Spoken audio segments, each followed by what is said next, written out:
Hello everyone, I want to give you information about the Grow Dome we have. It's part of a Concord High School program in Concord, New Hampshire. The Grow Dome is on White Farm. It's an adjunct property owned by the school district or cooperated by the school district. My name is Frank Harrison and I'm here today just to kind of give you a little bit of information. Let's go inside. It's a geodesic dome. The students built it. It took a couple years, actually, but that's okay, right? It was a lot of fun.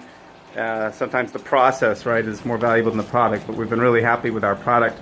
Just to give you a bit of a scan, a little more construction going on at different points, but we're very happy and pleased with what we have. So you can see, first of all, it is a greenhouse. So if you're wondering what our Grow Dome is, it's essentially a greenhouse. I think it's about 22 feet in diameter at the base. Maybe you can see the height here. I think it's about 10 feet or so at the peak. And we have about a 70-foot perimeter bed that we built just out of cinder block. And that bed is on average about 2 feet wide. And you can see we're loaded up with summer crops. We also do winter crops in here.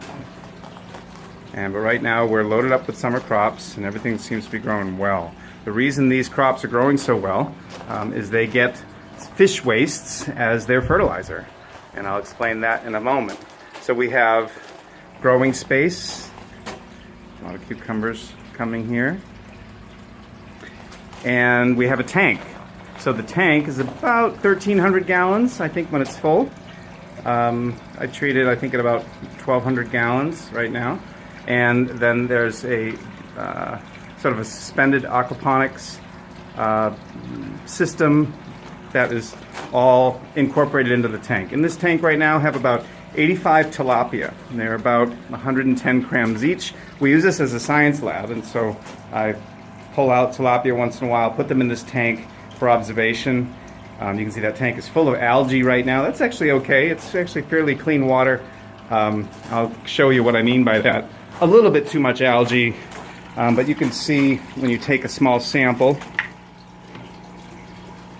right? This is what that water looks like, right, with a small sample. And I'll pour some of that back in here. Certainly full of algae, but tilapia are pretty good with that. I've been trying to keep the algae down by getting more heterotrophic bacteria to balance the amount of sort of free food in these tanks. And that's a tricky balance to establish. So we might be able to see some tilapia feeding if I give them a little food. So I have an automatic pet feeder here. I'll open this up. It's set for 3 times a day. Chuck in a little bit of food here. Let's see what we got.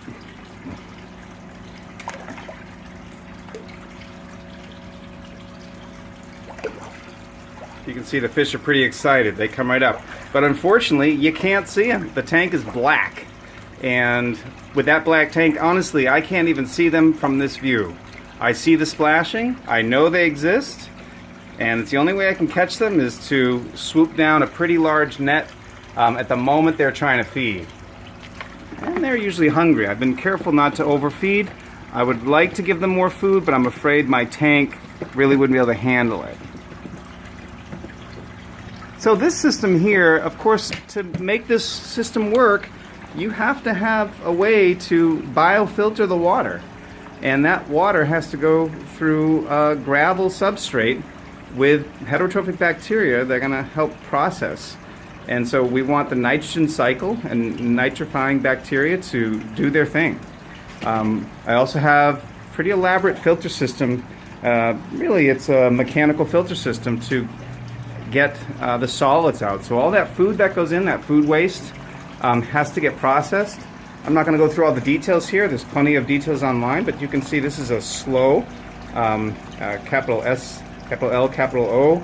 It's my uptake of water from the base inside the tank. You can see a fairly cloudy water when you look at it sort of at this dimension. That comes up through this system here into this 50-gallon drum. I keep everything oxygenated. It flows through into the second tank, but before we go there, You might be able to get a glimpse here. That's coming through a, yeah, hard to see, a 90-degree elbow.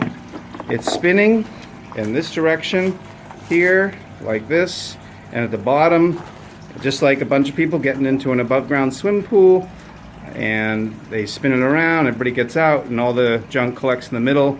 So there's a slow collection in here, a very slow spin, and then when I open this valve up, I'm going to get dirty water. Now we don't just throw that away. That's excellent fertilizer for our garden beds, and that's part of the secret of having these great vegetables. We don't apply any fertilizer, artificial, bought fertilizer. We just use this fish waste coming out of here. And of course, this is a blend of old food and fish poop, right? And ammonia, which of course we're really not looking for the ammonia, but there has to be some in here. It'll be certainly processed by bacteria even in the soil to some degree, but I'm hoping that ammonia gets processed more efficiently. As this comes through the second system, you can get a sneak peek a little bit in here. I have hydrogen. These are the clay pellets. Those are moist. Water comes through here, spins around. I have a secondary filter, mechanical filter, and I can drain this tank as well. This one usually is a lot cleaner than this one. So this is our primary swirl filter. Here's our secondary swirl filter. And then I have these two pumps in here that are pushing that water back. One of them is pushing them right over here. The other one is pushing water out.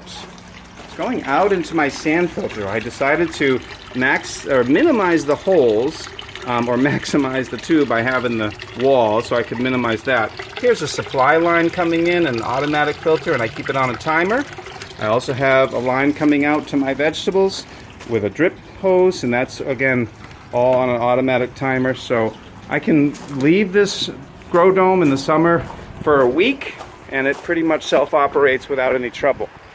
If we sneak out back, I didn't have any more room inside, so I decided to put the sand filter out here, another 50-gallon drum. So this is being pushed out of that second swirl filter. You can see that water is pretty clear. Again, if we put it in a large tank, it might look a little green. I'm sure there's plenty of floating algae in there, but not bad. So this tank is coming into a sand filter. There's my splash guard, a concrete block. My overflow, again, you always want to have an overflow system. We don't want anything to siphon, right? Siphoning is really not necessary. I have one pump pushing that, and actually in this case I have two pumps, but from the same sump zone, pushing water out, one into the big tank straight. The other one's coming through the sand filter. There's a water chimney here that's going to allow the pressure of this surface water is pushing down through the sand, gravity fed, maybe 20 inches, 25 inches of sand here, gravel on the bottom, a drain out valve, because remember, we're in New Hampshire, so I have to be able to drain this in the wintertime. This whole system will have to shut down because it will freeze, and that would crack this barrel. Pretty sure it would crack the barrel. So I will drain that out, but for the moment, you can see that water gets pushed down through the sand. Some of it is coming back up through this chimney, water chimney, and straight back into the tank. Much of it is also overflowing, so I'm getting a kind of a combo flow here. Looks like this forever fountain, right? Ever filling, but never overflowing, because it's coming out and there's plenty of room for it to spill over and go right back through the spray pipe into the dome. And while we're out here, bring you around, we have a fan on the dome, a solar fan. We have a solar panel, full size, provided to us at really good cost by Sundial Solar. And there's my shade cloth up there. We're entering the month of August, so we've had to kind of reduce the amount of sun coming in the dome. And this solar panel provides much of the power in the dome.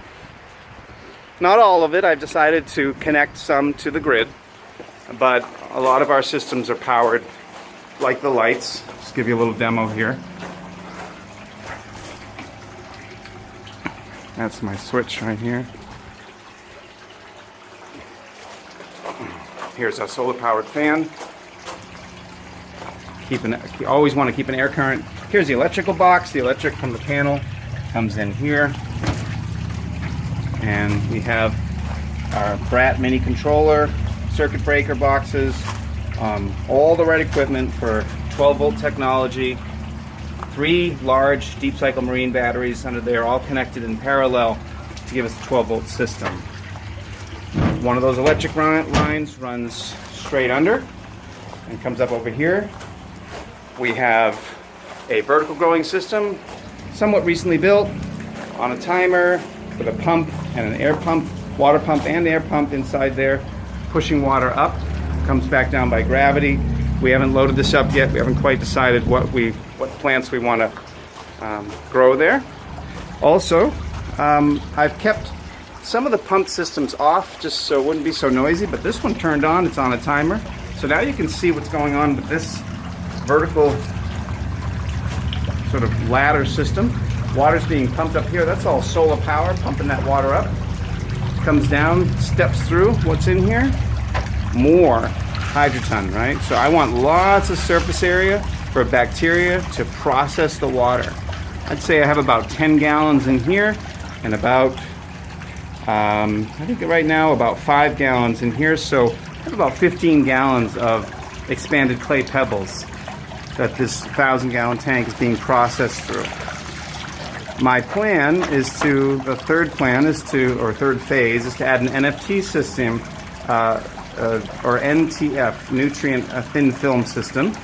And in here I will cut 2-inch holes for starting lettuce. And then I'll be pushing those system up into this upper space in the dome where we have plenty of room to provide some systems. That's not done yet. When I get that done, I'll show it to you. Thanks for listening. We'll look forward to keep you up to date on our projects as we continue.